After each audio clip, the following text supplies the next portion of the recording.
Last Halloween, a group of us dared my friend Tyler to go inside the abandoned house on the edge of town. It was the type of house everyone warned us about. Creaking boards, shattered windows, a smell of damp rot that lingered even in the yard.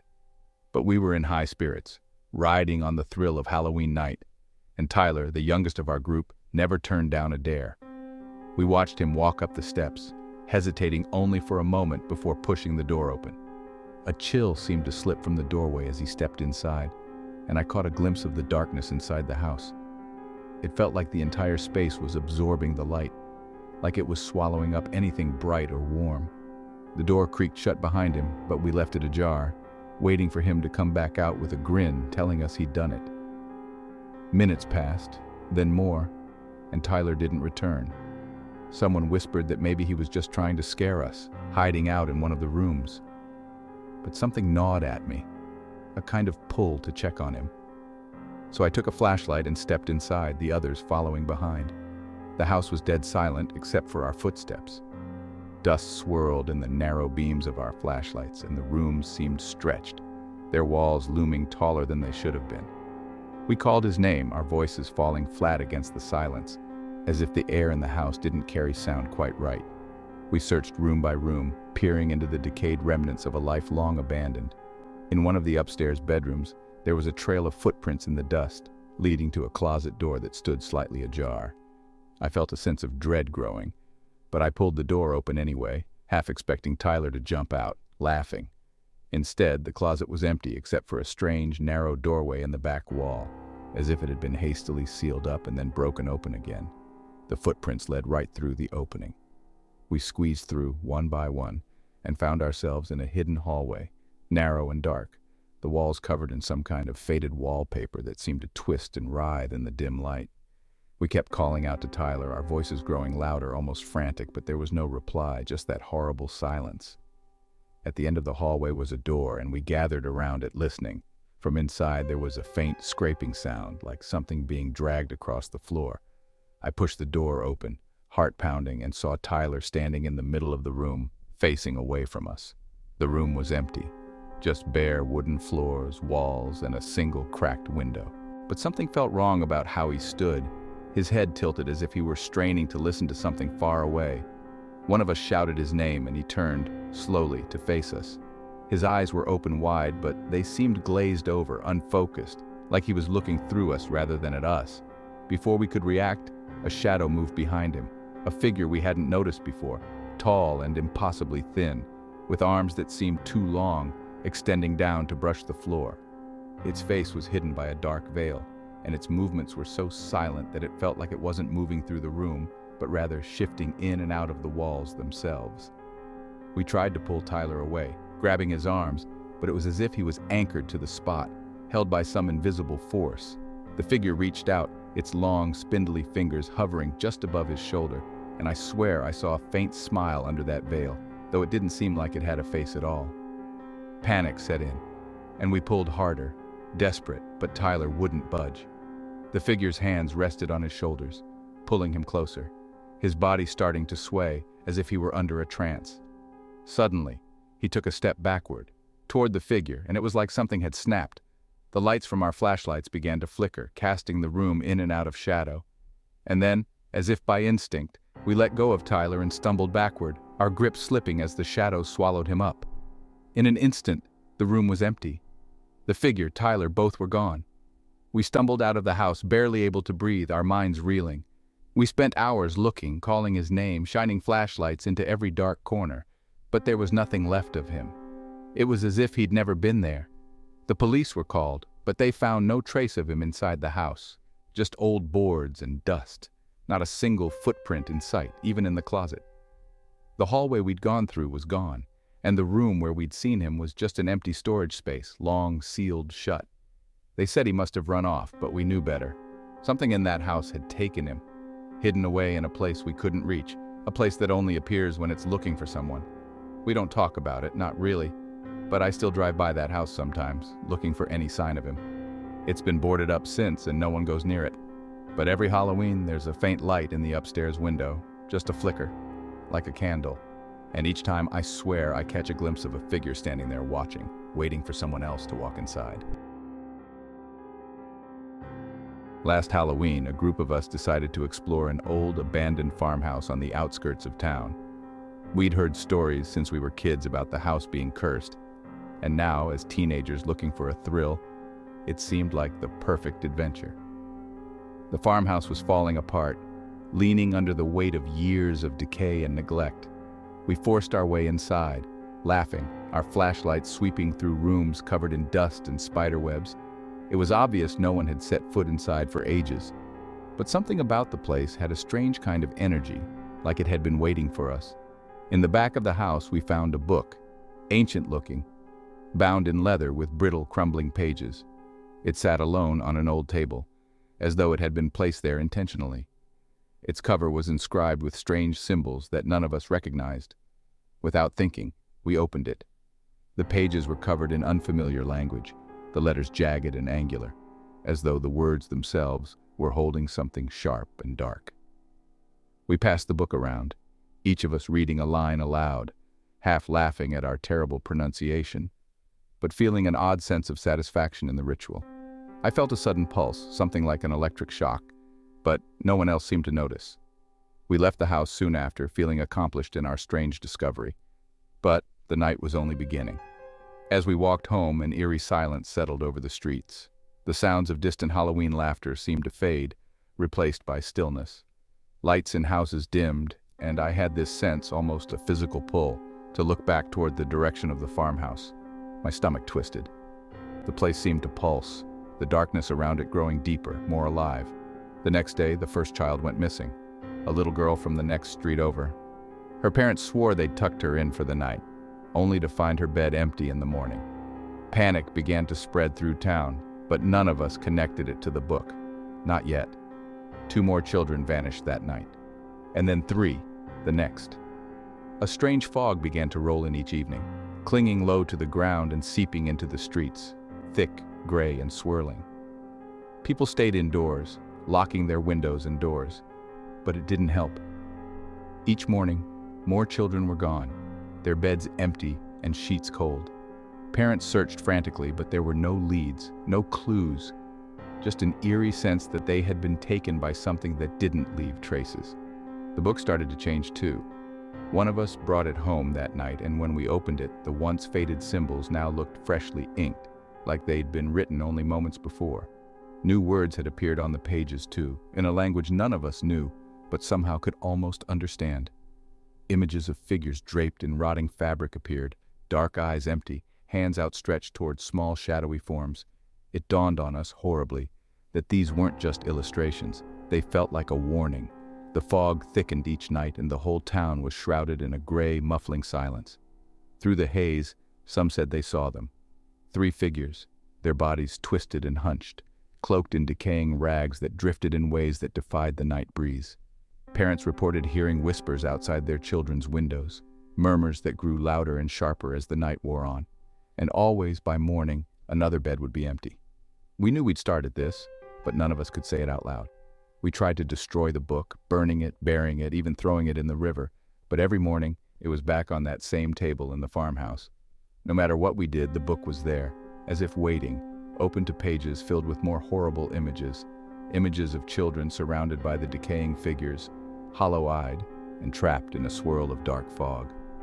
A week after Halloween, nearly a dozen children were gone.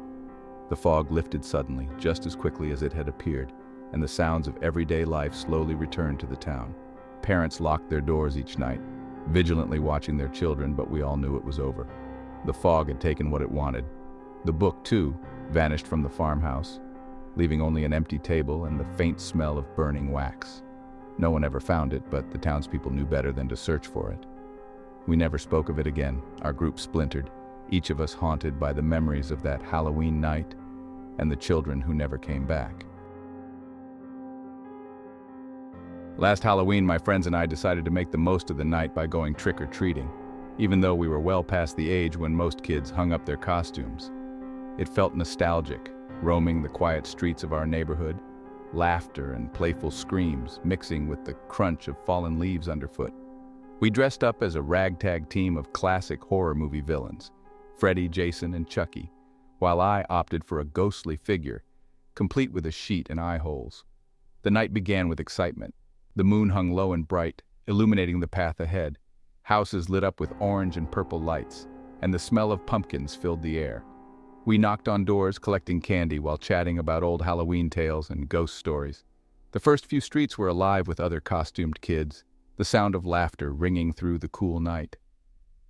But as we ventured deeper into the neighborhood, the streets grew quieter, the usual trick-or-treaters fading into the background.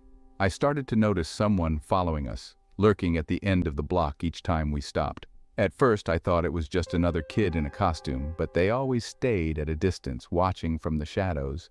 Their outfit was just a dark cloak, and they moved in and out of the dimly lit areas, making it hard to pinpoint their exact location. Every time we moved to a new house, I caught a glimpse of them, their figure slightly swaying, almost as if they were blending in with the darkness. My friends noticed too, but laughed it off, too engrossed in the thrill of the night. We reached a particularly quiet street, lined with towering trees that almost seemed to close in around us.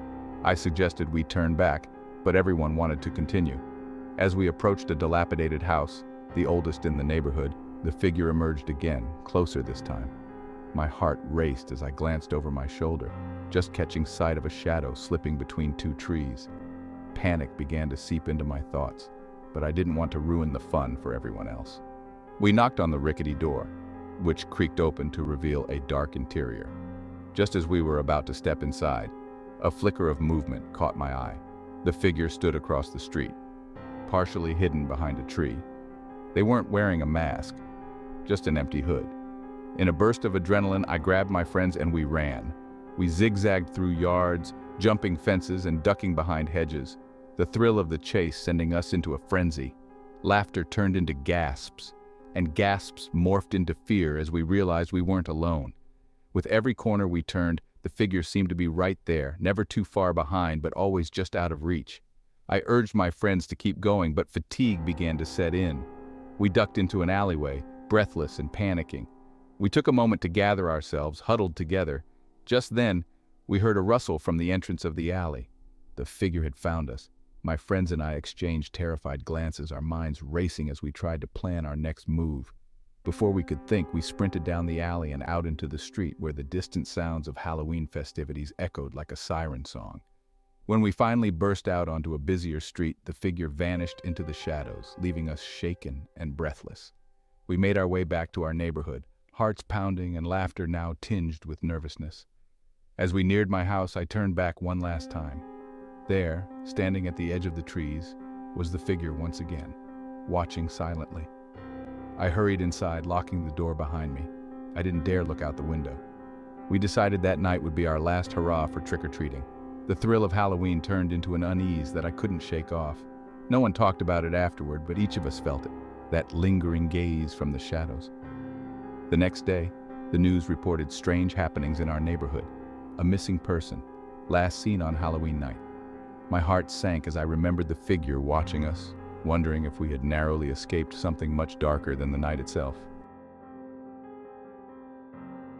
Last year, my friends and I dared each other to tackle the abandoned corn maze out on Jennings's old farm. No one had been there in years, not since the farm shut down and the place turned into a local legend. Rumor had it the maze was haunted, especially on Halloween night when the scarecrow in the center supposedly came to life. The maze stretched over a couple of acres, rows upon rows of dead, brittle corn towering over our heads, creating narrow pathways. We figured it'd be a fun way to kick off Halloween night, maybe even get a little spooked. The cornfields loomed on either side, tall and swaying in the slightest breeze, their dried husks making an eerie rustling sound. It was quiet, unnervingly so, like the fields themselves were listening. We split up, each taking a different path, yelling and laughing, trying to scare each other as we wandered deeper. But after a while, the laughter faded. The maze was a twisted mess, and every turn felt the same, like it was looping back on itself. I could hear my friends' voices, but they sounded distant, like the corn was swallowing up sound. About halfway in, I saw the scarecrow. It stood right in the center of a small clearing, a twisted figure in tattered clothes, its straw head slumped at an odd angle. Its face was sewn together with rough, faded stitching, eyes just dark hollows, and a mouth slashed across its face like a crooked grin. I laughed it off, telling myself it was just an old decoration left by the owners. but the scarecrow had a presence to it, like it was aware of me. I decided to keep moving, trying to ignore the unsettling feeling growing in my gut.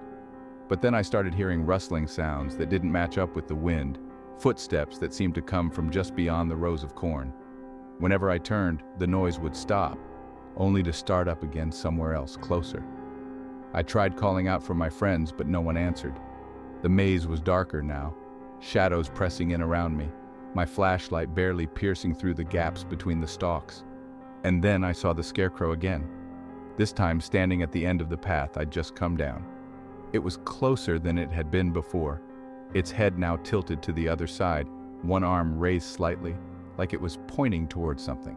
I blinked, and for a split second I thought I saw it sway, its straw-stuffed limbs shifting ever so slightly.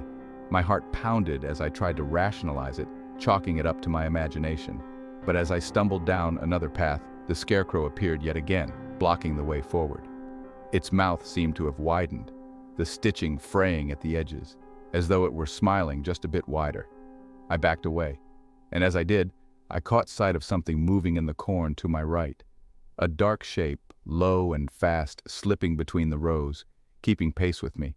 Every time I glanced over, it was gone, but I could feel it, sense it watching me, waiting. My mind raced as I turned down path after path, trying to escape, but each turn led me right back to that scarecrow, which seemed to get closer each time, its figure larger, limbs stretched out like they were reaching. Then, the worst part, I stumbled into another clearing and saw my friends. They were all standing there, completely still, faces pale, staring straight ahead, their bodies stiff and strange. I called out to them, but they didn't respond. It was like they couldn't hear me, couldn't even see me. Their arms were stretched out at odd angles, faces slack, eyes blank. I realized with a jolt that they looked like scarecrows themselves, held in some invisible grip, as if something had drained them of everything that made them alive. The rustling grew louder, footsteps echoing all around. My flashlight flickered, and in that moment, I caught a glimpse of the real scarecrow stepping toward me, its hollow eyes locked on mine. There was something horribly alive in those dark sockets, something ancient and empty. It seemed to breathe, its straw rustling as if in rhythm with a heartbeat, its limbs shifting in jerky, unnatural movements. Panicked, I turned and ran, racing through the maze, crashing into corn stalks, scraping my hands and face as I scrambled blindly. The footsteps kept up, following me, closer and closer until they were right behind me, so close I could feel cold air against my neck. I stumbled, nearly falling, and then burst out of the maze, gasping for breath. I turned back, expecting to see it chasing me, but there was only darkness. My friends never came out. The next morning, the police searched the maze, but they didn't find any trace of them. They just found 3 scarecrows in the clearing, their clothes looking eerily familiar. Since then, no one has dared to enter the maze. But every Halloween you can see them. 3 new scarecrows standing alongside the old one, each one staring blankly into the corn like they're waiting for someone else to wander in. Our town has an unspoken rule that everyone follows: be home by midnight on Halloween. I used to think it was just an old superstition, something to keep kids from causing trouble late at night. But last year I found out how real it is. The story goes back over a century, to a tragedy no one in town talks about in detail. An old journal in the library tells bits of it, mentioning a girl named Eleanor who went missing on Halloween night in 1896. She was last seen near the edge of town, right by the old cemetery, and despite a massive search, no one found her. In the days after, children reported hearing whispers in the trees and catching glimpses of a girl in a white dress wandering in the distance. By the end of that first week, 2 of the kids who had been searching for her went missing too. They never returned. Every Halloween since, people vanish without a trace if they're caught outside past midnight. There's no official record, nothing concrete to explain it, just whispers and stories. The town treats it like a fact of life. Lock your doors, keep your lights off, and don't even look out your windows after midnight. And most of all, don't try to leave your house if you hear anything outside. I never really believed in any of this. Last year on Halloween night, my friends and I were hanging out and we got on the topic of the legend. After a few beers, we thought it'd be funny to test it out, to prove it was all just an old myth. So at 11:45, we left my place and walked to the cemetery. The streets were empty, the whole town dark and silent, like everyone had just vanished. The feeling of isolation was suffocating, like we were the only people left. As we neared the cemetery, a cold wind picked up, cutting right through us. It was strange because the night had been calm until that point. The trees started to sway, their branches creaking in sync, almost like they were whispering to each other. We felt like we were being watched, even though we hadn't seen anyone since we left the house. At exactly midnight, the bells of the old church clock rang out, echoing through the empty streets. And that's when everything changed. The air grew so cold it stung to breathe. The wind died, leaving a dead silence. Then we heard it, a soft, faint sound, almost like a young girl humming a tune. It was coming from the cemetery. We stood frozen, and then we saw her. She appeared at the edge of the cemetery, barely visible in the dark, wearing an old-fashioned white dress that seemed to glow faintly. Her head was tilted down, her hair hanging over her face, and she seemed to be gliding more than walking. She drifted slowly toward us, her footsteps leaving no sound, her figure fading in and out like a mist. The humming grew louder, an eerie, lilting melody that burrowed into my skull and made my skin crawl. One of my friends, trying to shake off the fear, whispered that it was just someone pulling a prank. But the words barely left his mouth when her head snapped up. In that instant, we could see her face clearly, pale, hollow, with eyes like black pits. Her mouth stretched into an unnatural grin and she started moving faster, her movements jerking and unsteady like she was being pulled toward us by invisible strings. Panic hit us all at once and we ran. My friend tripped, and when I glanced back, I saw her standing over him, bending down as he stared up, paralyzed. She reached out, her fingers inches from his face, and his eyes went wide with terror. I shouted for him, but the air swallowed my voice. She leaned closer, her face inches from his, and then he just disappeared. 1 second he was there, and the next there was nothing left but empty ground. We sprinted back to my house, locking every door, shutting every window. But the humming followed us, faint but persistent, like it was drifting on the wind. When I got to my room, I saw her outside, standing in the street, her hollow eyes fixed on my window. She stayed there until dawn, watching. She didn't move, just stood in the same spot, her head tilted slightly, her face hidden under a veil of hair. The next morning, the police searched the cemetery, but there was no trace of my friend. They wrote it off as a disappearance, but they didn't question me, didn't press for details. It was as if they already knew. I haven't seen him since, and no one in town speaks about it. We all just avoid the streets on Halloween night and don't question what we might hear in the darkness. Every Halloween, I stay locked in my room, curtains drawn, lights off, waiting for morning. But I can still hear it sometimes, that faint humming outside, drifting through the town as the clock strikes midnight. Last Halloween, my friends and I decided to sneak into the old cemetery just outside of town. It's one of those places with stories and urban legends attached to it, the kind of cemetery that's long overgrown, with half of its gravestones leaning or sunken into the earth. The locals avoid it, swearing up and down that people who linger there too long end up seeing things they can't explain. We got there just before midnight, climbing over the rusted gate and dropping onto the uneven ground. A chill ran through me, but I shrugged it off. My friends dared each other to go deeper, to take selfies by the oldest graves and wander past the weather-beaten statues. The night was quiet, and the air was so still that even our footsteps felt deafening. As the clock struck midnight, an odd feeling crept over us, like we were intruding, as if something didn't want us there. We reached the oldest part of the cemetery, where the gravestones were barely legible, covered in moss and surrounded by tangled roots. And that's when the ground beneath us shifted. Suddenly, there was a faint scratching noise from somewhere behind us. We turned, laughing it off at first, blaming it on animals or tree branches. But then it grew louder, more insistent, like something clawing at wood or dirt. It seemed to echo, coming from multiple directions, and it was hard to tell where it was coming from. And then, a soft sounded from one of the nearby graves, followed by another and another in steady rhythm, like something trying to break through. We stood frozen, too nervous to even whisper, watching as a faint, almost imperceptible movement began near one of the graves. The dirt shifted, slowly lifting, and then, with a horrible finality, a skeletal hand broke through, clawing its way into the air. Another hand followed, dirt pouring off, as a decayed, hollow-eyed figure rose up, its empty gaze fixed in our direction. Panic set in, and we turned to run, but the noise of shifting dirt and scratching wood surrounded us. The graves were coming alive, one by one, figures pulling themselves up from the earth, their bodies twisted and rotten, their eyes sunken yet somehow aware. They moved in broken, jerky bursts, limbs pulling in ways that seemed forced, unnatural, like they were dragged by an invisible force. One of my friends, the bravest of us, tried to sprint toward the gate, but just as he passed a particularly weathered grave, another figure reached out, its hand latching onto his ankle. He stumbled, falling to the ground, and the figure dragged itself toward him with impossible speed. Hollow sockets fixed on him as its mouth opened wide, a dark emptiness stretching inside. We tried to pull him free, but for every undead figure we managed to avoid, two more seemed to rise. Their skeletal hands clawed at our clothes, icy and sharp, their grip inescapable. It felt like they weren't just pulling us to the ground. They were draining something from us, their touch cold and heavy, as though they were pulling warmth and life straight from our skin.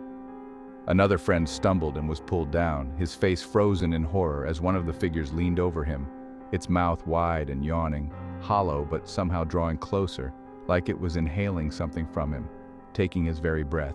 His face went pale, his body slumping as the figure released him, then turned its gaze toward the rest of us, dead eyes unblinking. I turned and ran, not even looking back to see if the others were following.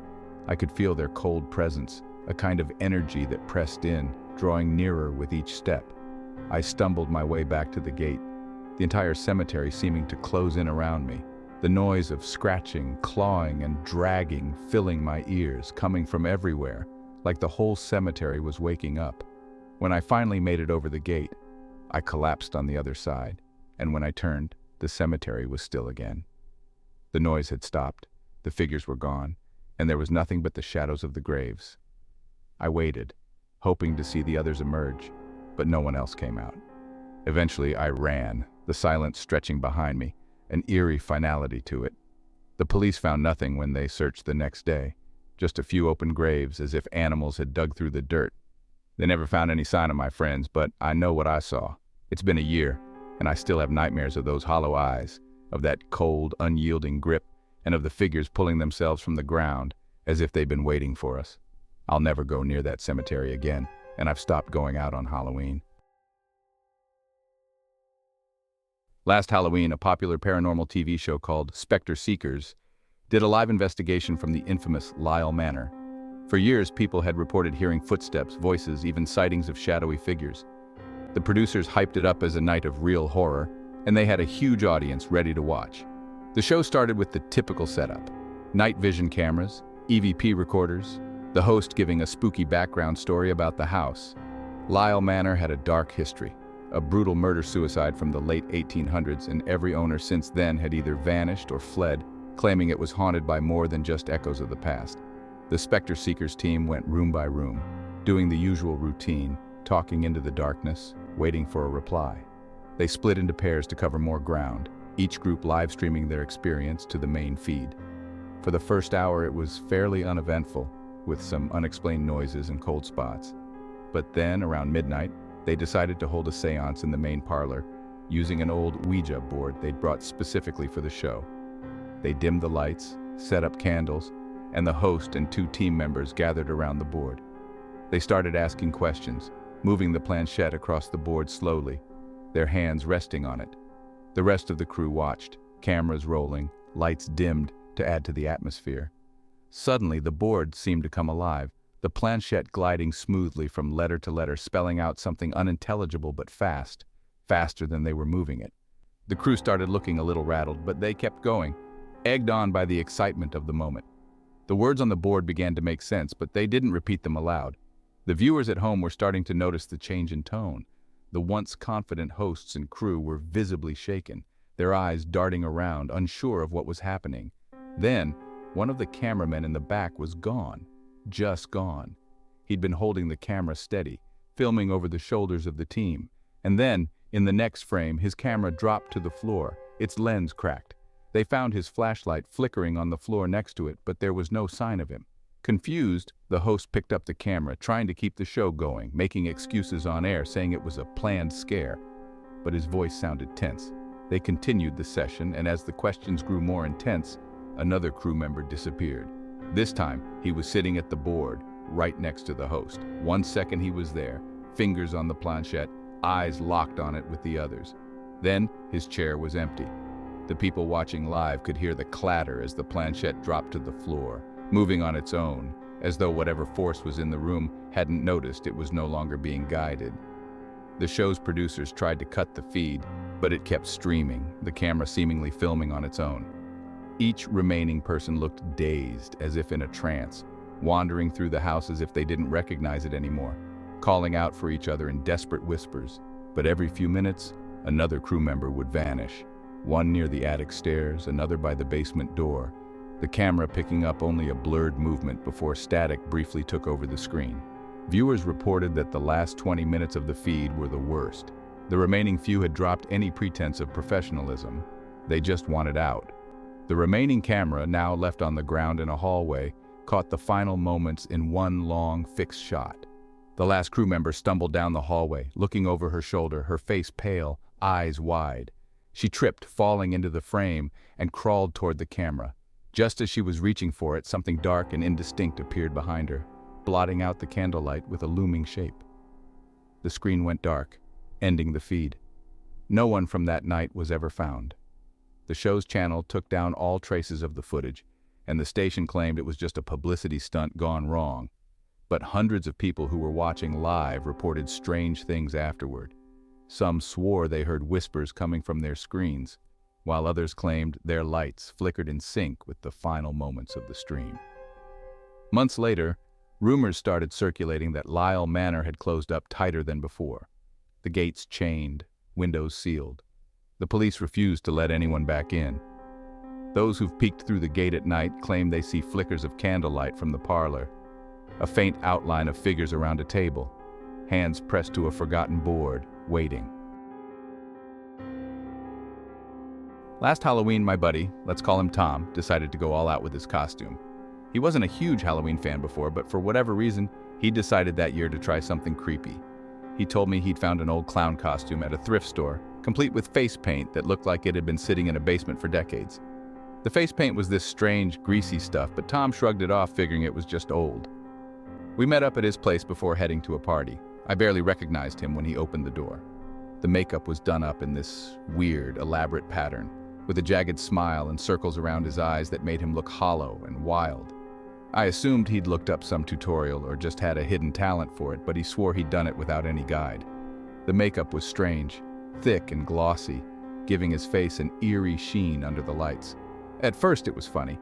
He had a few creepy laughs and walked with a weird little limp for effect, hamming it up for a reaction. But after a while, it stopped feeling like an act. At the party, his laughs got louder and more unpredictable, like he was actually enjoying the scared looks he was getting a bit too much. He'd sneak up behind people, stare at them until they noticed, then burst into an unsettling laugh, his eyes wide, almost unblinking. People assumed he was just taking Halloween seriously. I knew him well enough to know something wasn't quite right. This wasn't Tom anymore. I tried pulling him aside to tell him he was overdoing it, but he just stared, his face twisted into that awful painted grin. Then he whispered something under his breath. Quiet, fragmented phrases that didn't make any sense, like he was rambling to himself, talking to someone who wasn't there. He wouldn't blink, just watched me with an intense, fixed expression, his face so perfectly still. It was like he'd become a part of the mask. People started moving away from him. I watched him sidle up to another friend and put an arm around him, his face inches away, breathing heavily like he was savoring something. The friend laughed awkwardly, but I could see his discomfort. When he tried to back away, Tom tightened his grip, smiling so wide that the paint began to crack along the edges of his mouth.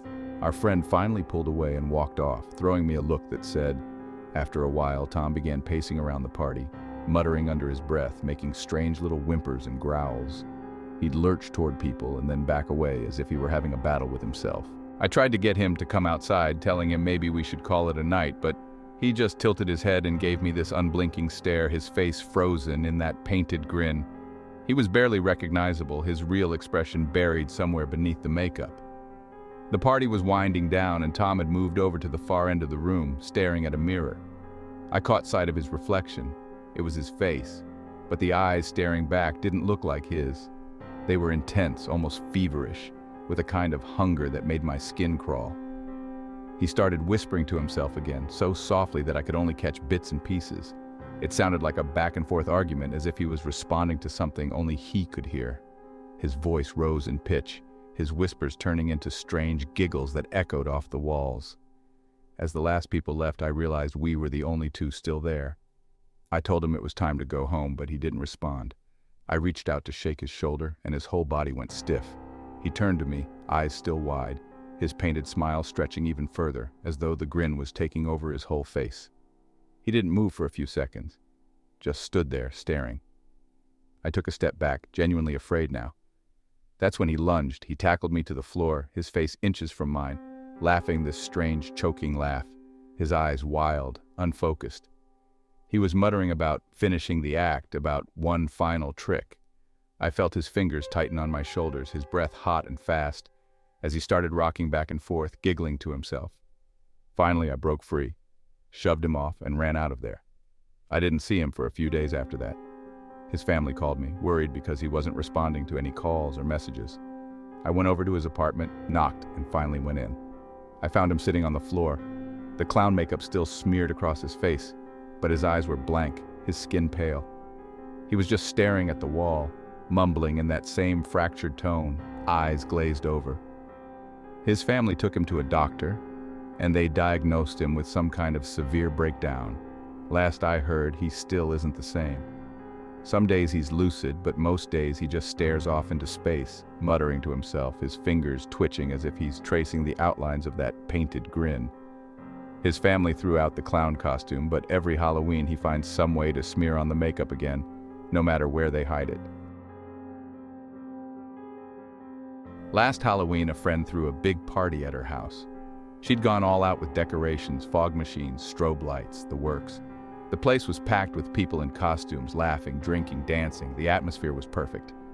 Everything was going great until about an hour in, the music started cutting out. At first, we all thought it was just a bad connection or a blown speaker. The music would stop for a few seconds, then blast back on, only to cut out again. Gave this weird rhythm to the night, like an accidental remix, and everyone laughed it off. But the cuts got longer and more abrupt, and soon the lights started flickering along with it.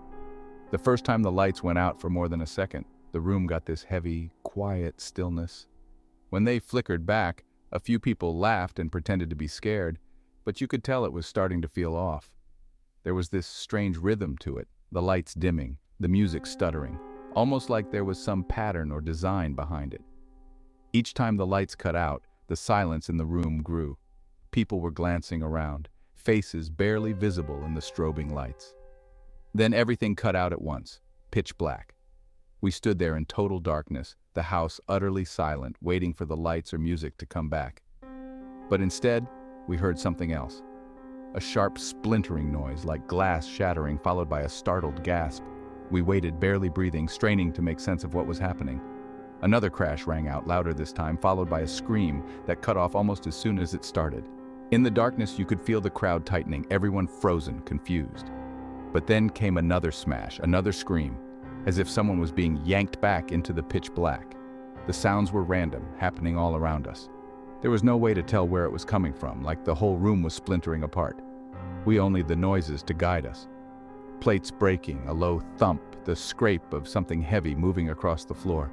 People were panicking, bumping into each other, fumbling for phones, but no one's flashlight worked, as if the batteries had drained all at once.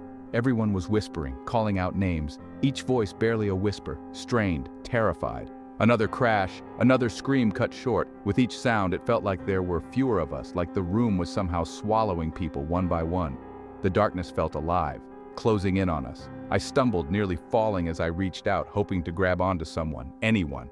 But my hands found nothing, only empty space where there should have been walls and people. The silence was breaking in intervals now, a rhythmic, unrelenting pattern of crashes and whispers, followed by terrified shrieks that dissolved into silence. When the lights finally flickered back on, the house was empty.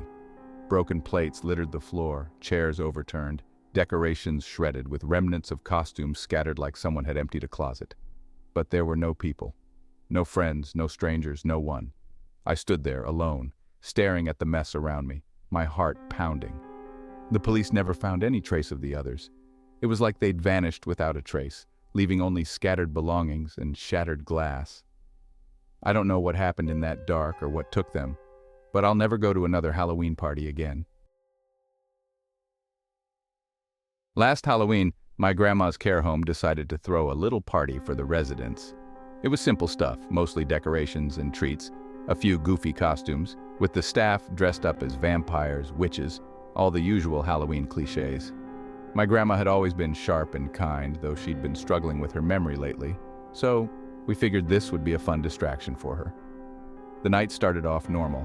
They had the dining area set up with fake spider webs and jack-o'-lanterns, and the residents sat around enjoying cider and treats. But sometime around 8, things started to go downhill fast. My grandma, who had been sitting quietly, suddenly started acting strange. She was staring blankly, eyes locked on nothing, her mouth twitching in a grimace. We thought maybe she was having a small episode or feeling unwell, so a nurse went over to check on her. She was leaning in to ask if she was all right when my grandma's face twisted into a terrible grin, eyes wide, and she started making these raspy noises that didn't sound human. Then, without warning, she slapped the nurse across the face with surprising strength. Everyone in the room froze, unsure of what to do. The nurse, clearly shaken, tried to calm her down, but my grandma started muttering in a language none of us recognized, her voice lower and rougher than it should have been. Then she got up from her chair, which was strange because her arthritis usually kept her seated most of the day. She began pacing, her eyes darting around as if she was sizing up each person in the room. Every few steps, she'd twitch violently, her face contorting into expressions I'd never seen her make before. The lights in the care home flickered as she stalked around the room, and the other residents started growing agitated, their chatter turning into scared whispers. She moved closer to each person, staring right into their eyes as if looking for something, making everyone around her shift nervously. Then she stopped next to an elderly man in a wheelchair and put her hand on his shoulder. He immediately slumped forward, his eyes rolling back, as if she drained the life from him just by touching him. From that moment, chaos broke out in the room. The staff tried to approach her, but each time they got close, she'd make this hissing sound, her face twisting further, her skin paling. She began knocking over tables, scattering chairs, smashing anything in her way. And each time she looked at someone directly, they'd go rigid, their faces going pale like they'd seen something horrible. One of the younger nurses tried to restrain her, but she threw him to the floor with a force that didn't make any sense given her frail frame.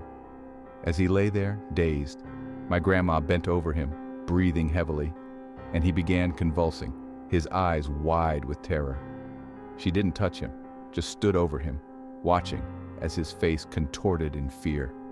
The remaining staff ushered the residents out of the room, but she followed them down the hallway, her steps jerky, her head twisting around at odd angles as though she was watching everything at once. She'd stop occasionally, pressing her hands against the walls, whispering in that same foreign language, her voice sounding deeper with every word. I swear, it felt like the walls were pulsing in response to her touch, and cracks began appearing wherever her fingers touched. Then, just as suddenly as it had started, she collapsed in the middle of the hallway. Silence fell over the care home. The flickering lights finally steadied, and the room grew quiet. When she woke up, she looked frail and confused, her skin sagging and her eyes unfocused. She didn't remember anything, but everyone who'd been in that room with her still seemed haunted. The nurse she had stood over had to take a leave of absence, and one of the residents stopped speaking entirely after that night, muttering only occasional phrases under his breath about darkness and eyes. This Halloween, they've canceled all parties at her care home. The staff says it's out of an abundance of caution, but I know it's because everyone's still shaken by what they saw that night. My grandma doesn't remember any of it, but when I visit her, sometimes she'll hum a strange tune I've never heard before. She only hums it at night, and when she does, the lights in her room seem to flicker just a bit, as if responding to something only she can see.